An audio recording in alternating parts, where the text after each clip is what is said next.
Welcome to the Brains on Brains podcast, brought to you by ECNP, where early career scientists speak with the most interesting experts in applied and translational neuroscience.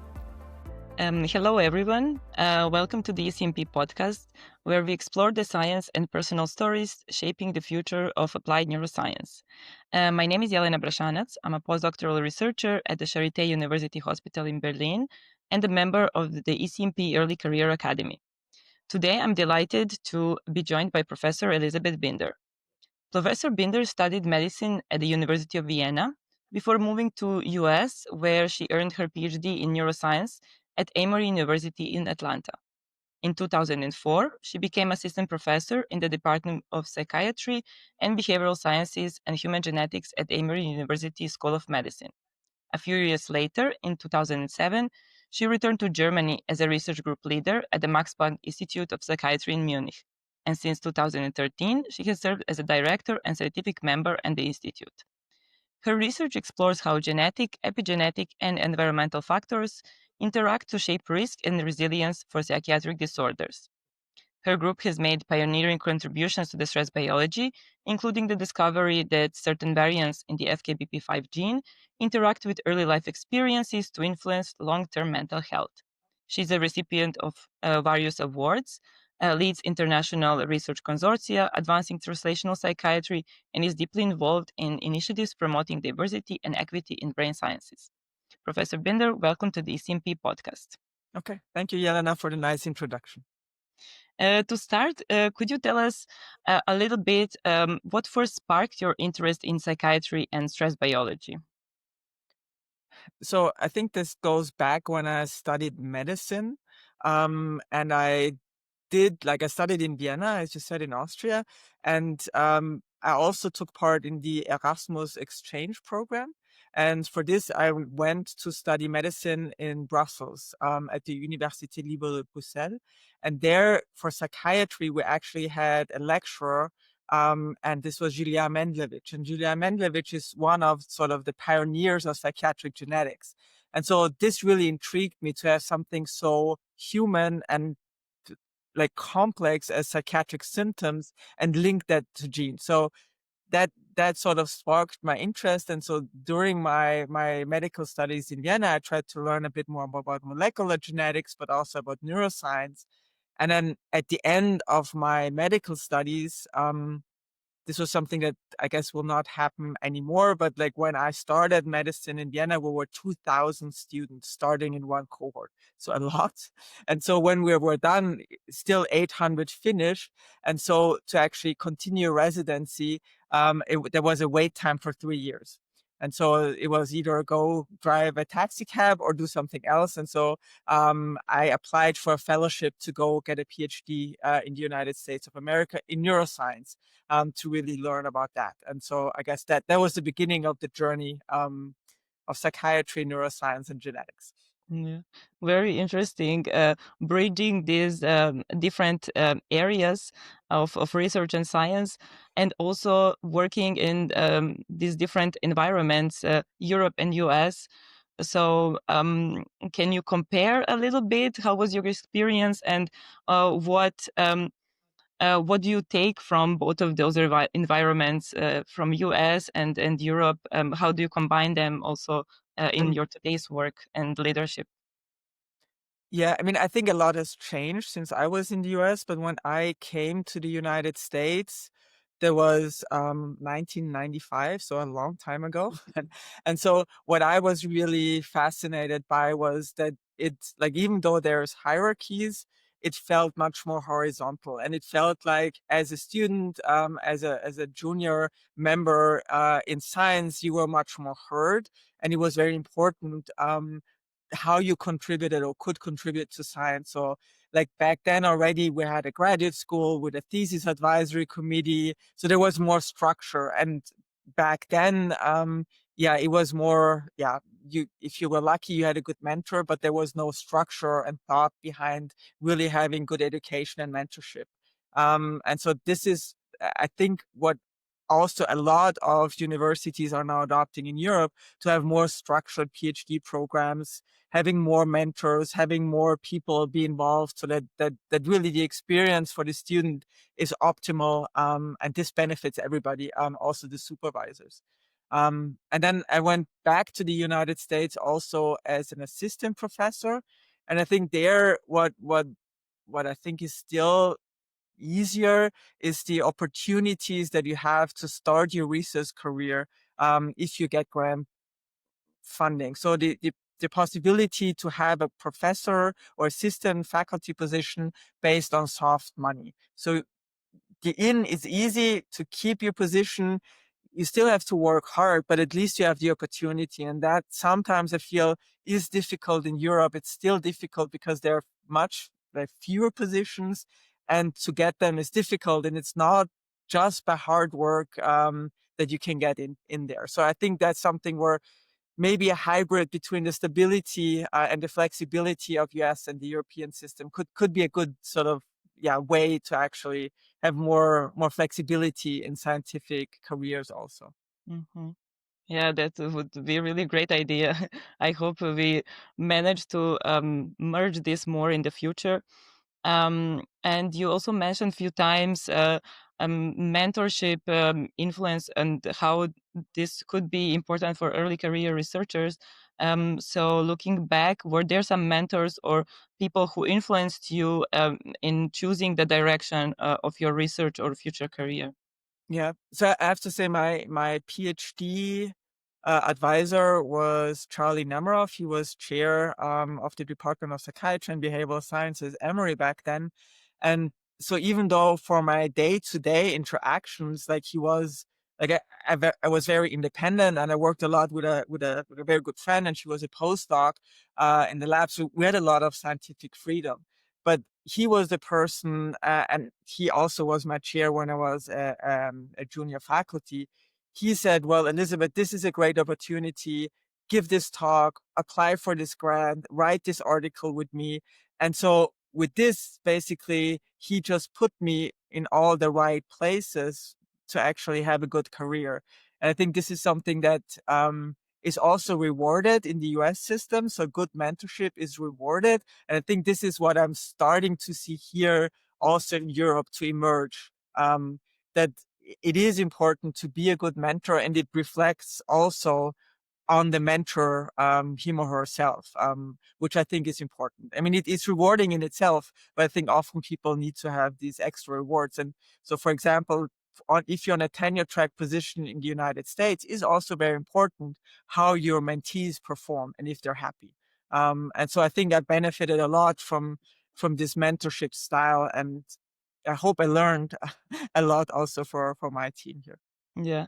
And then later, even when you get maybe junior group leadership position or later advanced in your career, is there also some sort of mentorship or peer mentorship that's important to maybe have the support system that's kind of like going beyond just, being at the PhD or postdoc level, but I think we need some support system throughout our whole career in a sense. Yeah, I have to say, like, what helped me, like, during my time at Emory, I made some very good friends. And like one is now professor in London, and the other one is professor also at the Charité. But so we have this sort of we're peers, but like we write grants together. We have like overlapping networks, and then we extend the network. So I think having that is great, and I think that's also where I see that something like the ECAP system Mhm. can actually be a great possibility and opportunity to make friends at all different levels, because and then increase your network and have more opportunities. Yeah, yeah, yeah, yeah. I think this is also the idea of the Early Career Yeah. Academy. So we hope to achieve this. But now let's focus a little bit more on really your fascinating research that focuses on this interaction between the life experience or early life experience and later biology, especially of the mental health. So can you tell us a little bit, how these early life experiences are influencing the mental health later in life, and how those experiences, in a way, kind of get under our skin from this very early period.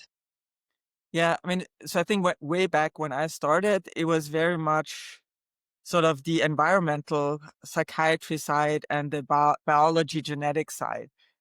Because it's very clear that like adversity is among the strongest risk factors for psychiatric disorders, transdiagnostically. And it's also clear that there's genetic risk. And for a long time, these two areas of research were in parallel and didn't have a lot of interactions. And when I actually started, like we started to think about gene environment interactions. And so, for example, there was one paper that also inspired me from Afshalom Caspi and Tammy Moffitt's group, like where they, for the first time, showed that a genetic polymorphism could influence your risk for ending up having major depression if exposed to early adversity. And if you weren't exposed, this genetic variant didn't have an influence on your risk trajectory. And so this was a first thought experiment. And even though this specific GBIE may not hold true, I think the whole field started to think about how genes and environment interact. And we know it's more complex. There's many genes, and the complexity of the environment is enormous, but we need to start to tackle that and understand that. So that was one thing. And the other thing is that also, like maybe a bit later in the 2000s, like epigenetics started to emerge as a notion that not only is important for cell differentiation, but that also could be influenced by the environment and still have lasting influences. And so this is basically the things that we try to unite in the lab to better understand that. And you mentioned that, of course, there are like various genes and epigenetic modifications that can influence. But reading your papers, it seems like that you may have one favorite gene or a protein, and that's FKBP5. And it's actually, through which I first came to get to know your work when I was a master's student back in Serbia. So can you tell us a little bit more about FKBP5? And why is it maybe special, and like what this protein is doing and how it influences our biology? Sure. So I first came to FKBP5 because like I did a postdoc / residency at the Max Planck Institute of Psychiatry. And it was just like right after the human genome sequence was complete, and we could like actually get genetic variants and understand genetic risk.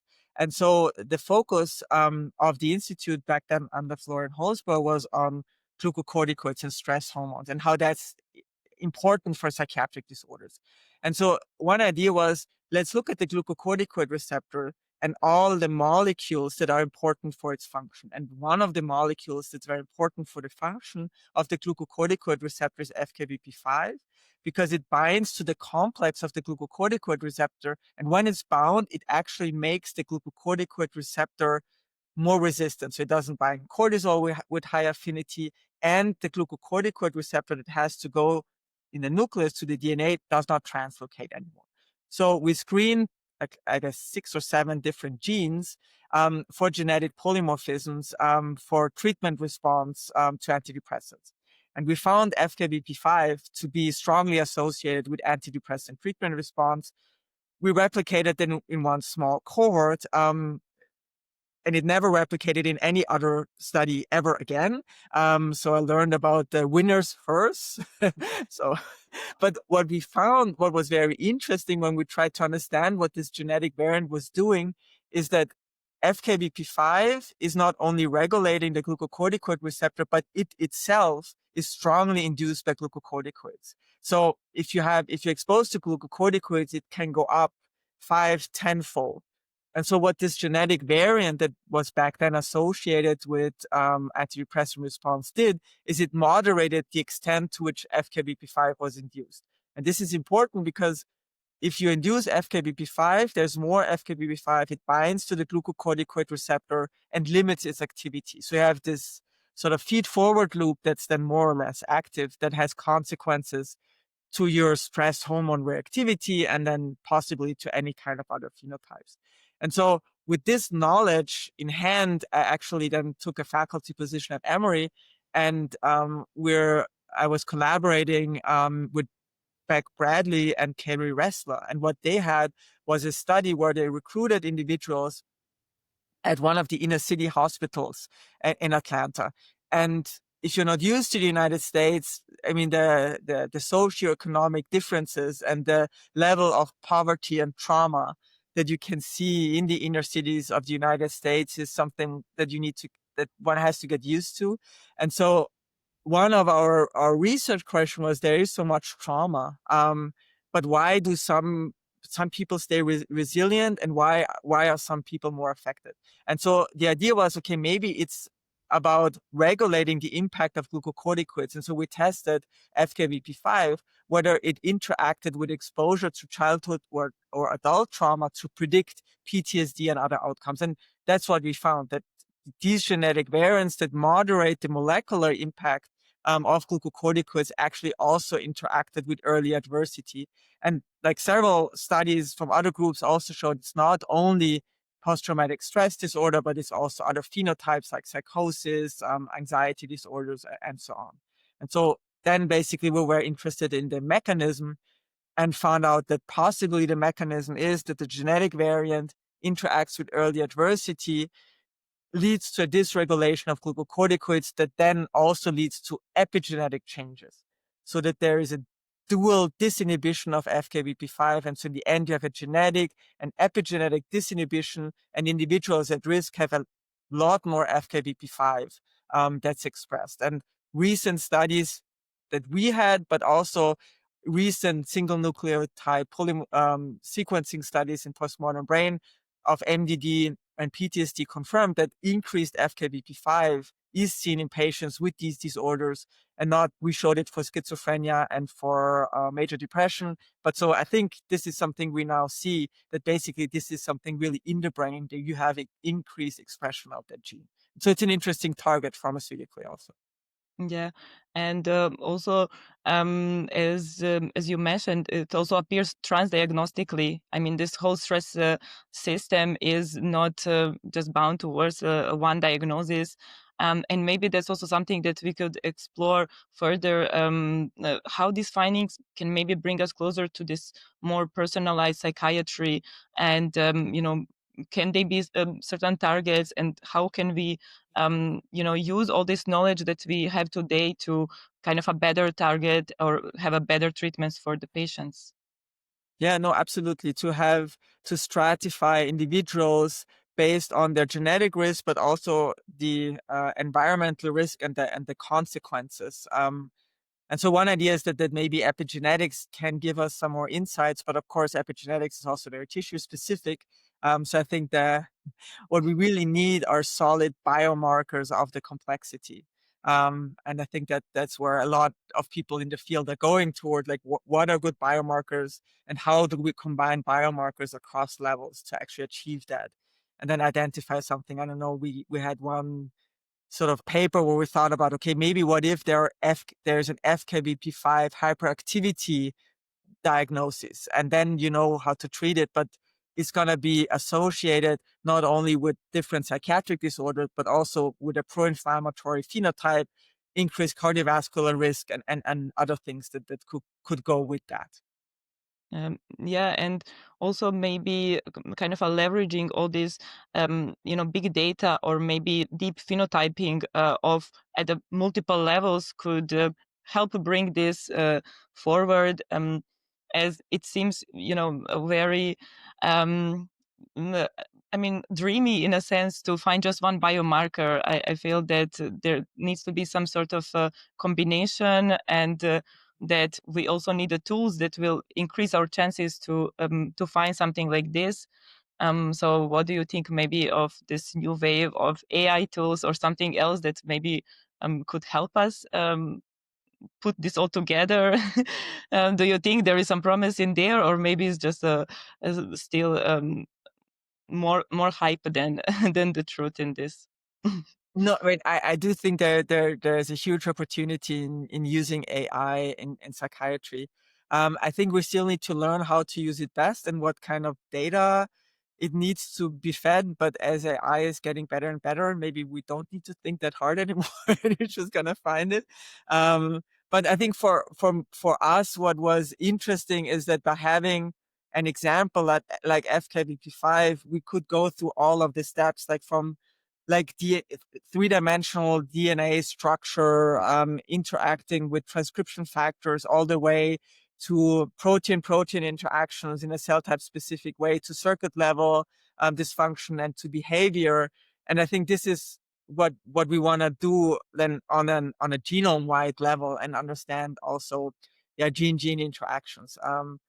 But I think I'm very like humbled by the Yeah. complexity of just doing this for one Well, yeah. gene and one specific interaction.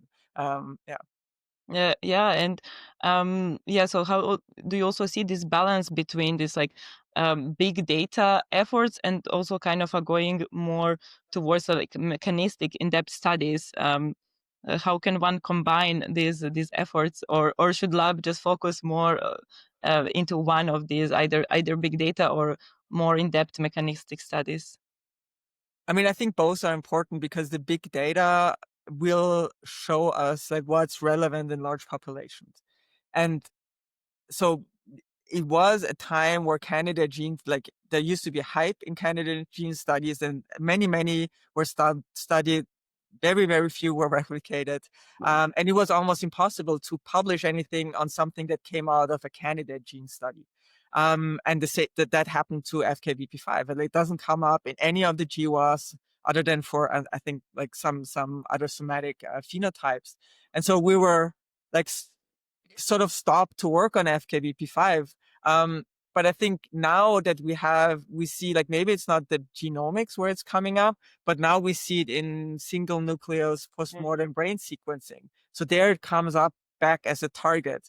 And if we think about pharmaceutical interventions, we need to have a pathway and a gene that we can interface with, and not just like a complex interplay. So at one point, I think we need to come back down and understand maybe FKBP5 is an interesting target because it's so strongly activated by stress, and it is a chaperone or co-chaperone protein, so it's interfacing with many other proteins and has influencing many pathways. So maybe it's a good target because you're going to have a lot of effects downstream.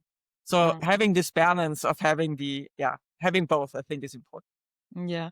And then also, as you could mention now, sometimes, certain findings can maybe create, big hype at the beginning that turns out different in the end. And science is full of things like this, the obstacles, or maybe us being too excited about our findings, and then later they just don't turn as big as we expected.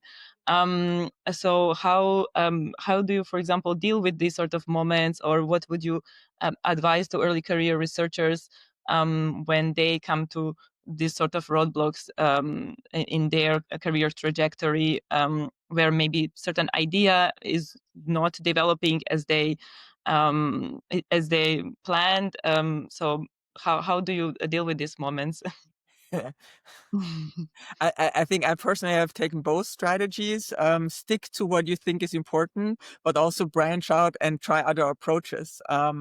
And I think there's a lot of opportunity right now to seize with the big data sets that are coming out, and not taking advantage of them, I think would also shortchange scientists right now if you don't know about the big data sets and how to access them, even if you just want to develop a hypothesis and then you dig down and do your very fine-grained analysis. I think doing both is important. And yeah.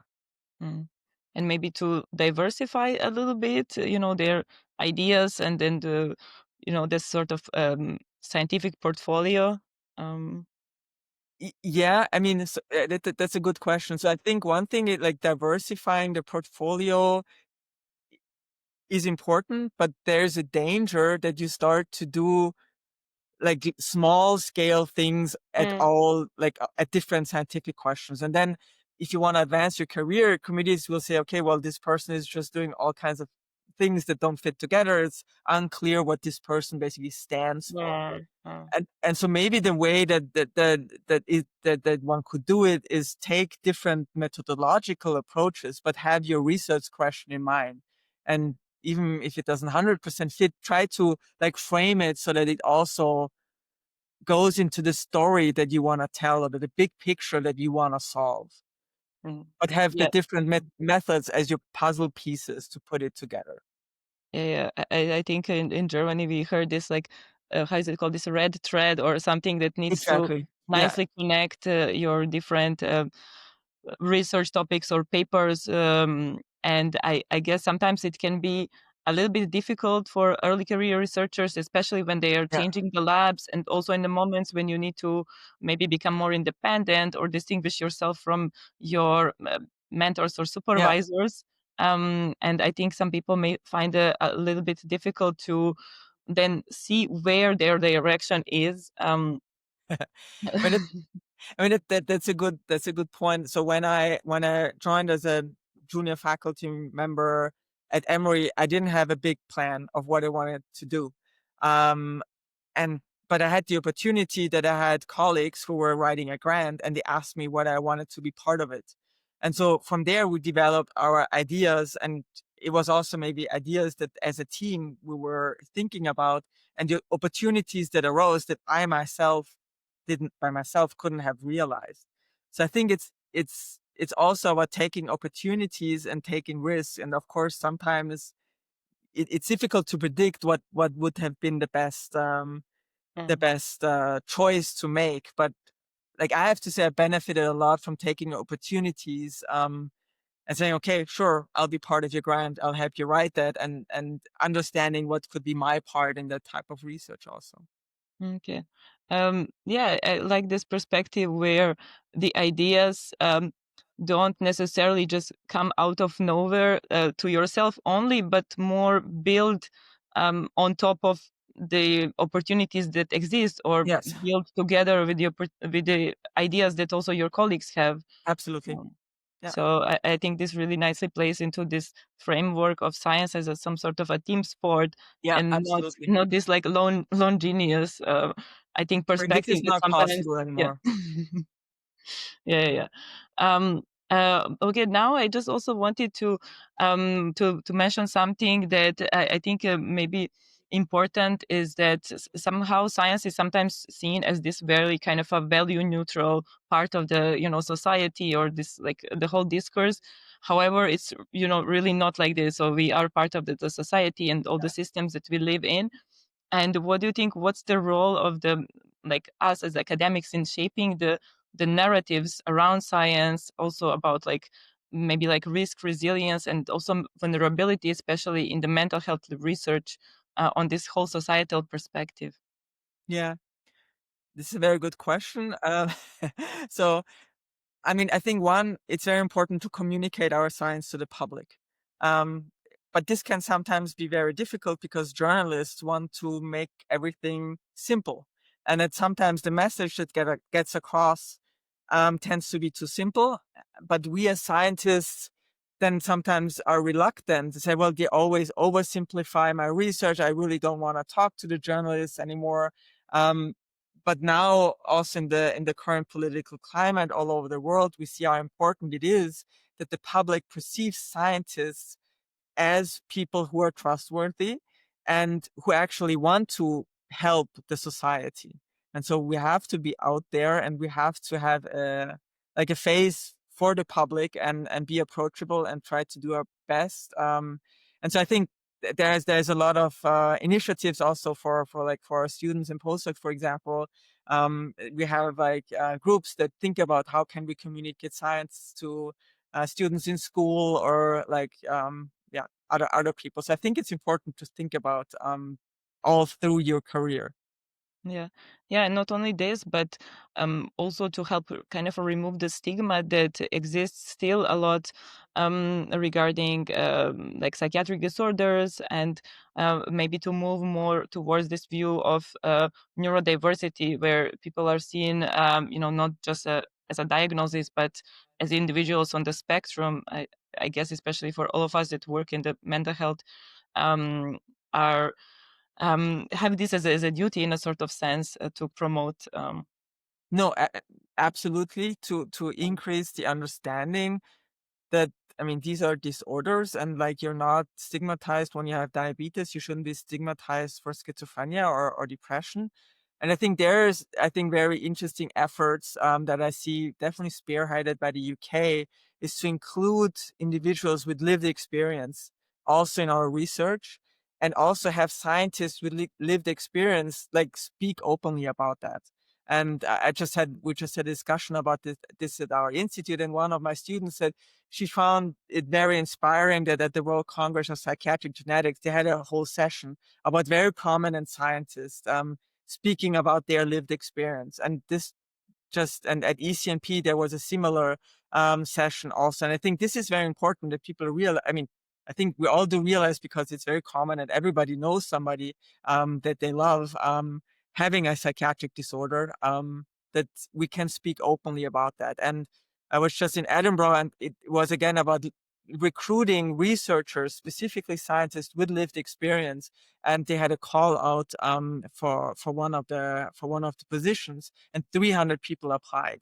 So I think this is like a benefit now. It's a benefit to have lived experience to get your research position in some areas. Yeah. So I think there's a change that I see also happening there. Yeah, I definitely see this, and I think it's crucial to have people with lived experience, or like experts of lived experience, being part of also designing the studies and answering also the questions that they find relevant. And I guess this also the way how to, not just engage people, but also increase the numbers of enrolled patients, and see if we are investigating is also relevant, then also to communicate, and especially for the lived experience experts who are also scientists in Yeah, some areas. This is probably like the easiest group to communicate with, and yeah. probably to get like a feedback. But also, even beyond just experts, we probably should be able to communicate and get feedback even from anybody with lived experience. No, exactly. So I Do more know it's challenging, co-creation. Yeah, yeah. No, but do more it's important. co-creation about study designs, and like what is interesting, how should we approach people, like what are important outcomes. Yeah. Yeah, yeah, yeah. And I think now, like, different funders actually also require that Yes. there is a lived experience board, or there is a involvement in creation. So this is, I think, a positive Absolutely. way Yes. going forward. But also beyond this, I know that you're also a part of the ALBA network, which promotes the diversity and equity in brain sciences. So maybe a question, why is this important, and how do you see all those efforts today reflected in the science? How do we see the diversity? Is it still important topic or not? And are we closer to achieving this sort of equity and having all the different voices represented in science? Yeah. I mean, I think it's very important. And it used to be that women were marginalized in science. And I think there's still aspects that are difficult, but I think we now need to think much broader. And I think this is also what ALBA is doing, looking at many kinds of different groups of people who have it more difficult in research. And I think we know from many studies also in economics, the more diverse backgrounds you have, the more productive the team. And so we should do the same thing in neuroscience also. And so I think that's what ALBA stands for, to really like actively think about what we can do. And I have to say, I was very impressed also with, like, I mean, I know ECNP for a long time, but when you look at the conference and how early they actually were thinking about not having the same people speak all the time, having a good balance geographically, and also a good gender balance. I think this is something that ECNP is also striving for, and I think I set an example also for conferences. And that's where ALBA is also collaborating a lot with ECNP. Yeah. Yeah. These efforts are really important, and I think they are to thank for having speaker panels today that we're having, or symposia, and also conferences that are not dominated just by one group of Yeah, people. No matter how great experts are, there are a lot of experts and people who deserve to be like both on conferences and panels. And I think especially in Europe, we still consider this as a very important issue. And hopefully this, doesn't die in some other yeah, places. yeah.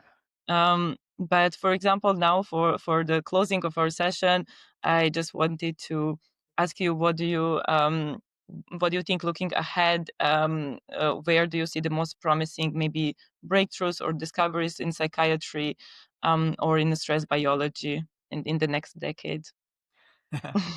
I I know think it's a tricky question, but yeah, it's a just good answer question. I briefly. mean, it feels like we're at a super exciting time because we have genome-wide studies now with large samples. So people are realizing, or neuroimaging study, people are realizing we need to put our data sets together to really achieve a breakthrough.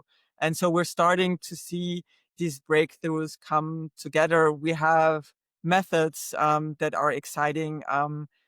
Also non-invasive brain stimulation methods where we can now more precisely target different brain circuits and areas. I think there I also see a big opportunity. Like so far we couldn't do that. So we will see what this is bringing.